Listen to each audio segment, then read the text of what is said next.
નમસ્કાર, આપ જોઈ રહ્યા છો સ્પાર્ક ટુડે ન્યૂઝ। ભાવનગરમાં મુખ્યમંત્રી ભૂપેન્દ્રભાઈ પટેલના હસ્તે ₹310.5 કરોડના 30 પ્રકલ્પોનું લોકાર્પણ અને ખાતમુહૂર્ત કરવામાં આવ્યું। તેમજ અલંગમાં શિપ રિસાયકલિંગ ઇન્ડસ્ટ્રીઝ એસોસિએશન દ્વારા મુખ્યમંત્રીનું અભિવાદન કરાયું હતું। આ ઉપરાંત અલંગમાં શિપ રિસાયકલિંગ ઇન્ડસ્ટ્રીઝ એસોસિએશન દ્વારા મુખ્યમંત્રીનું અભિવાદન અને સન્માન સમારોહ યોજવામાં આવ્યો હતો। આ કાર્યક્રમમાં કેન્દ્રીય અન્ન અને નાગરિક પુરવઠા રાજ્યમંત્રી મીનુબેન બાભળિયા, મેયર ભરતભાઈ બારડ, ધારાસભ્યો જીતુભાઈ વાઘાણી, સેજલબેન પંડ્યા, ગૌતમભાઈ ચૌહાણ સહિતના આગેવાનો ઉપસ્થિત રહ્યા હતા।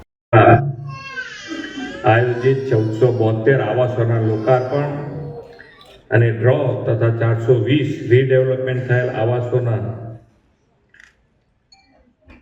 420 રીડેવલપમેન્ટનો ડ્રો છે અને 310 કરોડના કોર્પોરેશનના કામોના લોકાર્પણ અને ખાતમુહૂર્ત પ્રસંગે આપણી સૌની સાથે મંચ ઉપર ઉપસ્થિત કેન્દ્રીય મંત્રી શ્રીમતી નીમુબેન બાંભણિયા, મેયર શ્રી ભરતભાઈ બારડ, મારા સાથી ધારાસભ્ય અને પૂર્વ મંત્રી શ્રી જીતુભાઈ વાઘાણી, ધારાસભ્ય શ્રીમતી સેજલબેન પંડ્યા, શહેરના અધ્યક્ષ શ્રી અભયસિંહ ચૌહાણ, સ્ટેન્ડિંગ ચેરમેન શ્રી રાજેશભાઈ રાવડિયા, પક્ષના નેતા શ્રી કિશોરભાઈ ગુરમુખાણી, દંડક શ્રી ઉષાબેન બધેકા, શહેરના મહામંત્રી શ્રી અલ્પેશભાઈ સોજિત્રા, શ્રી પાર્થભાઈ ગોંડલિયા, શ્રી નરેશભાઈ મકવાણા,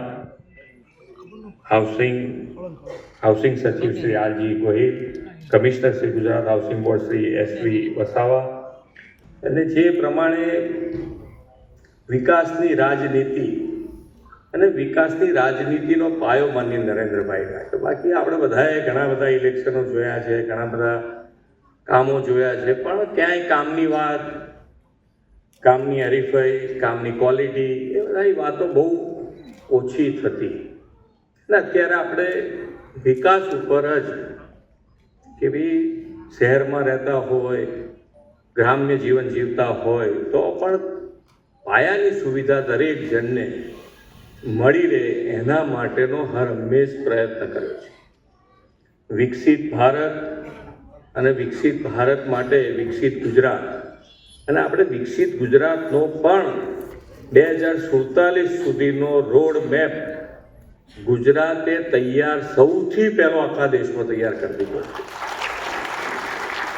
અને એનાય બે મુખ્ય જે પિલર્સ આપણે લીધા છે, તો લિવિંગ વેલ, અર્નિંગ વેલ, એટલે ખૂબ સારી રીતે આપણે રહેવું છે અને ખૂબ સારી રીતે આપણે કમાવવું છે। આ બંને મેઇન પાયા છે આપણા, અને એની ઉપર આપણે આગળ વધીશું। અને જે માન્ય નરેન્દ્રભાઈએ 2047 સુધીમાં વિકસિત ભારતનો સંકલ્પ કર્યો છે, એમાં સૌથી મોટી લીડ ગુજરાત લેશે, અને એમાં આપ સૌનો સાથ અને સહકાર મળવાનો છે। કોર્પોરેશનનું કામ હોય, કોર્પોરેશનની વાત હોય, એક સૌથી ભાવનગરને મોટો ફાયદો હવે ધોલેરાનો મળવાનો છે। આપણને સૌને જેને અત્યારે બધાના લગભગ જે પણ અહીંયા આવ્યા હશે એની પાસે કોઈની પાસે મોબાઈલ નહીં હોય એવું તો નહીં બન્યું હોય। કોઈની પાસે મોબાઈલ નથી એવું છે? બધા પાસે છે।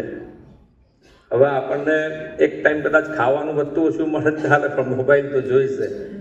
અને ભૂલથી જો બધાને કીધું હોય કે મોબાઈલ બહાર મૂકીને આવો તો અંદર આવીને બેઠા હોય, પણ આપણને એમ લાગે કે આપણું હાર્ટ બહાર પડ્યું છે।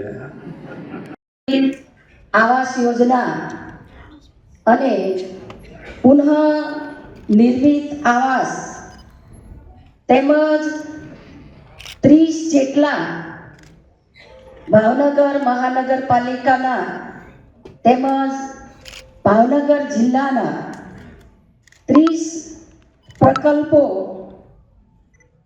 તેના વિવિધ ખાતમુહૂર્ત, લોકાર્પણ પ્રસંગે આપણી વચ્ચે સન્માનીય મંચ ઉપર ઉપસ્થિત ભાવેણાની ધરતી પર આજે આપણા ગુજરાત રાજ્યના આદરણીય મુખ્યમંત્રી શ્રી ભૂપેન્દ્રભાઈ પટેલ સાહેબનું હું હૃદયના ભાવથી સ્વાગત કરું છું. ગુજરાત એક રોલ મોડલ તરીકે સાહેબશ્રીના નેતૃત્વમાં કામ થઈ રહ્યું છે.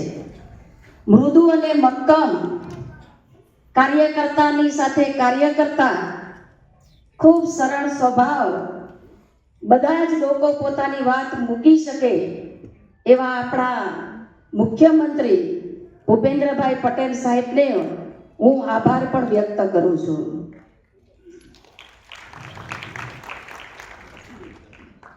દેશના લોકપ્રિય વડાપ્રધાન નરેન્દ્રભાઈ મોદી સાહેબના નેતૃત્વમાં 10 વર્ષના શાસનની અંદર અનેક વિકાસના કામો થયા છે. જનતા જનાર્દને ખૂબ આશીર્વાદ આપી અને આપણા દેશના વડાપ્રધાન નરેન્દ્રભાઈ મોદી સાહેબને સળંગ ત્રીજી વખત વડાપ્રધાન બનાવવાનો આપ સૌએ મોકો આપ્યો છે. ભારત સરકારનું લક્ષ્ય છે કે ત્રીજી ટર્મમાં ગરીબો માટે 3 કરોડ આવાસ બનાવવા, 3 કરોડ ઘર બનાવવા, 3 કરોડ લખપતિ દીદી બનાવવા.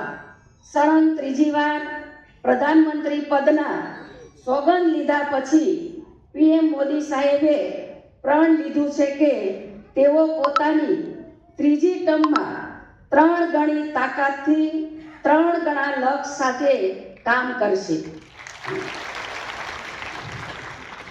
છેલ્લા 10 વર્ષમાં દેશના વિકાસે જે વેગ પકડ્યો છે તેને જોઈને વિશ્વ આશ્ચર્યચકિત છે. દુનિયાના લોકો જ્યારે ભારત આવે છે તો કહે છે કે ભારત બદલાઈ રહ્યું છે. ભારતનો કાયાકલ્પ અને નવનિર્માણ સ્પષ્ટપણે જોવા મળી રહ્યો છે. જ્યારે ભારતે G20 જેવું સફળ આયોજન કર્યું ત્યારે દુનિયાએ એક અવાજે બોલી ઉઠી અને કીધું કે ભારત બદલાઈ રહ્યું છે.